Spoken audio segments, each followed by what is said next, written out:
The Clippers had themselves quite the offseason. After winning 50 games, they made a number of moves to address their biggest weaknesses and sharpen up the rotation. But what can we expect from them in 2026, and are they good enough to compete for a championship? Even with Kawhi sort of coasting through last season and missing more than half the games, this was an elite team. They had about an average offense, but with a top 3 defense, that was enough to get them to 50 wins and the 5th seed out west. Of course, they ran into the Nuggets in the first round, and although they lost in 7 games, it's pretty crazy to look back at just how tight that series was. Remember, they lost Game 1 in Denver in overtime after leading for pretty much the entire game. Then in Game 4, with a chance to go up 3-1 in overtime, that's when Aaron Gordon had one of the most ridiculous game winners we've ever seen. And what's interesting is that from a process standpoint, they did a lot of things right. On offense, they hit the right pressure points, for the most part made the right decisions, but just went cold at all of the wrong moments. On defense, they did a pretty good job of limiting Jokic's scoring while making a deliberate effort to leave Denver's weaker shooters open, only for a guy like Russ to make 42% of his threes. However, this series did also expose some of LA's bigger issues with the roster. All health and age concerns aside for a second, let's just focus on the product on the court. Throughout these 7 games, they never did find a two-way lineup they could consistently go to. Chris Dunn was a huge part of their defense for the entire season, but with the way Denver approached his lack of scoring on the other end, it was hard to find minutes for him. The same thing happened with Derrick Jones Jr., who really couldn't punish the Nuggets' aggressive help. So there goes 2 of your best defenders, both seeing a decrease to their minutes and rarely ever seeing the floor together. The only way they could find some balance of offensive and defensive competency was by giving those wing minutes to 36-year-old Nick Batum, who simply isn't agile enough to match up with a guy like Jamal Murray or strong enough to match up with a guy like Aaron Gordon. That became an even bigger issue when Ben Simmons also struggled to stay on the court because he was their only option as a backup 5. Meaning not only did Batum have to cover the wing minutes, by the end of the series he was the backup center. Needless to say, between a lack of wing depth and the fact that Zubac, who was busy dealing with Jokic, was basically the only true rim protector, they couldn't stop the Nuggets from getting whatever they wanted in the paint. And for all of the shooting luck or late game swings, the true root of their downfall was that Denver was creating high quality shots at the rim at will for all 7 games. Still, I can't stress enough just how close of a series this was. If a few more things go the Clippers' way, they could have found themselves in the second round. So this summer was not only about building continuity, it was about sharpening up the edges of their roster to shore up some of those weak points. Before we get into that, I want to give a huge shout out to Factor for sponsoring this video because this 31-day series wouldn't be possible without them. Between the time it takes to research each team and produce these videos while balancing my personal life, I just don't have time to cook for myself. With Factor, in just a matter of 2 minutes, I can get a fully prepared meal on the table without worrying about preparation, cooking, or cleaning up. Just simply unbox, heat it up, and enjoy. The meals are fresh, never frozen, and there's a ton of variety. Recently, they've doubled the size of their menu to 80+ rotating weekly meals. So whether you're craving a steak, a chicken breast, a calorie smart or vegan option, Factor's got you covered. For me personally, it's bulk season, so I've been loving their Protein Plus options. And eating clean has never been easier for me since signing up for Factor, which is why I'm super excited to bring you guys a special offer. Head to factor75.com or click the link below and use code HoopVenueFB50 to get 50% off plus free breakfast for a year. You heard that right, that's code HoopVenueFB50 at factor75.com to get 50% off plus free breakfast for a year.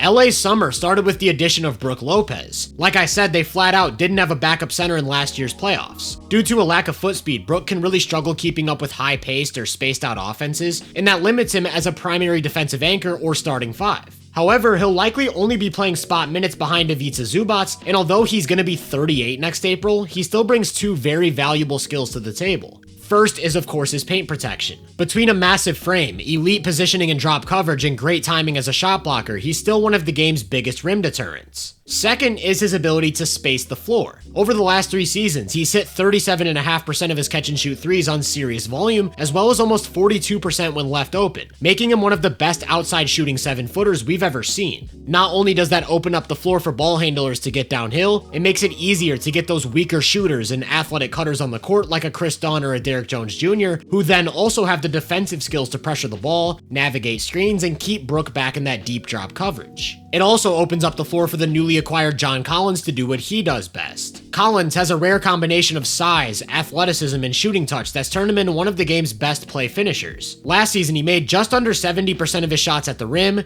49% from mid-range, and 40% from 3, having a unique signal of somebody who's gonna punish defenses regardless of where he gets the ball. And he knows how to put himself in those spots spots, whether it's with a timely cut, out of screen and roll, or by crashing the offensive glass. He's not necessarily a creator, but has enough on-ball skill to thrive in advantage situations, whether that means attacking a closeout or attacking a mismatch one-on-one, where he also draws a ton of fouls. The result is an incredibly efficient scorer. He's only had one season in his entire career below 61% true shooting, hitting heights of 65 or 66% during his first few years next to Trae Young in Atlanta. And the reason I emphasize that is because he's the type of player who's maximized next to a high-level playmaker. While they had some decent passing talent and a nice offensive system in place in Utah, what he's going to in LA is on another level. Because not only is he going to spend a lot of time next to James Harden, who's maybe the best lob passer ever, the rest of his minutes are going to be spent next to Chris Paul, another offseason acquisition, who also might be the best lob passer ever.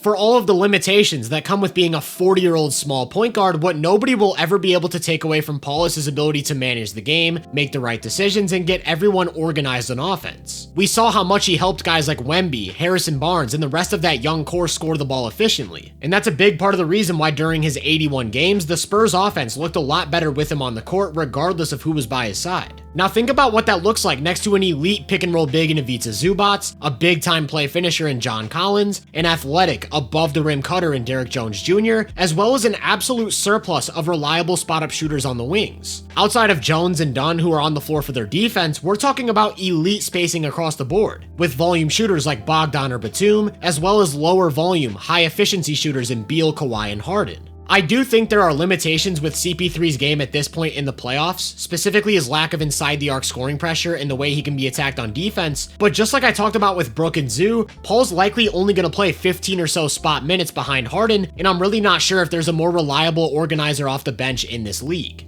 All that's to say, they went from a team with a very questionable second unit to one of the very best in the league. For all 48 minutes, they'll have a strong rim protector on the court. They'll have someone who can run pick and roll at a high level and a big to operate alongside them. They'll always have a strong point of attack defender, tons of size and athleticism, multiple shooters, and not to over-index on preseason, but we've already seen some serious chemistry within the trio of Paul, Collins, and Lopez. As for the starting lineup, Bradley Beal's likely going to be replacing Norman Powell, which has its positives and its negatives. I mentioned that Beal's a reliable, lower volume spot-up shooter who's going to space the floor. Powell was one of the best and most dynamic shooters on the planet, making 49% of his open threes, 46% off the catch, and 35% off the dribble. Then he paired that shooting with explosive bursts to get downhill, which made him a really dangerous scoring weapon who could play with or without the ball, curl off of screens, and diversify the offense next to Harden and Kawhi. While he was clearly a more explosive and efficient scorer than this version of Beal, that was pretty much the extent of his value. If the shot wasn't falling, there really wasn't much else he could do to impact the game. He lacked the handle and passing vision to leverage his scoring threat into consistent shots for the guys around him, and he was an obvious weak point on defense, somebody who the offense would look to attack in the primary action. Don't get me wrong, Beal's far from a defensive stopper or a primary point of attack defender, but I do think he's much better at pressuring the ball and holding his own one-on-one. I also think he's a little bit more engaged away from the ball as a helper. More importantly though, he's a much better ball handler, passer, and decision maker. Deep in the playoffs, the ability to take on more responsibility, connect the offense, and bring value outside of shot making is super important, while he still has the high-level mid-range game to pressure defenses himself.